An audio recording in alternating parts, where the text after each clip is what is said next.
百姓们纷纷自发堵在岳里府门口，看见三公主就打，最后还是三公主假装路人，自己骂自己才进的门。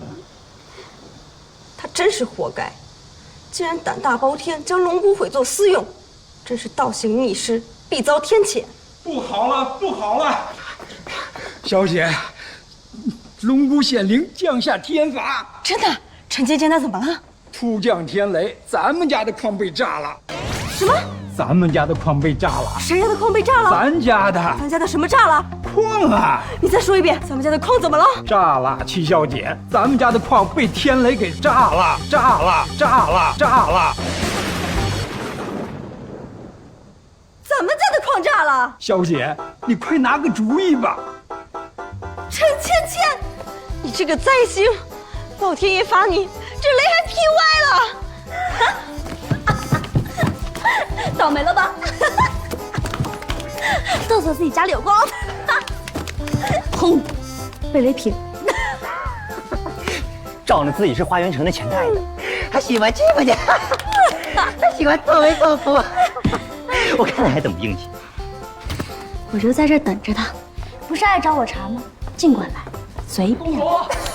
公主，大事不好了！围在门口的百姓越来越多，眼看就要闯进来了。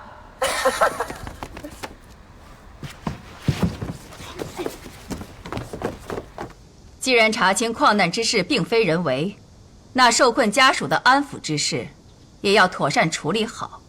对了，解救之事可有进展？被困矿工逃命的唯一通道已经被乱石堵死。据知情民众交代，这100多名矿工被困在山后的位置，而且离地面不远。若以火石炸开，我们应当能在矿洞完全坍塌之前将人救出。那现在救出多少人了？还未施救。荒唐！这100多条人命，莫非等着我亲自去施救吗？城主息怒，并非我等刻意延误救人时机，只是这矿洞后山与我花园福脉相连，一旦动用火石，福脉必受影响。如此罪责，我等承担不起啊，城主。城主三思啊！花园刚失龙骨，万不可再失福脉啊！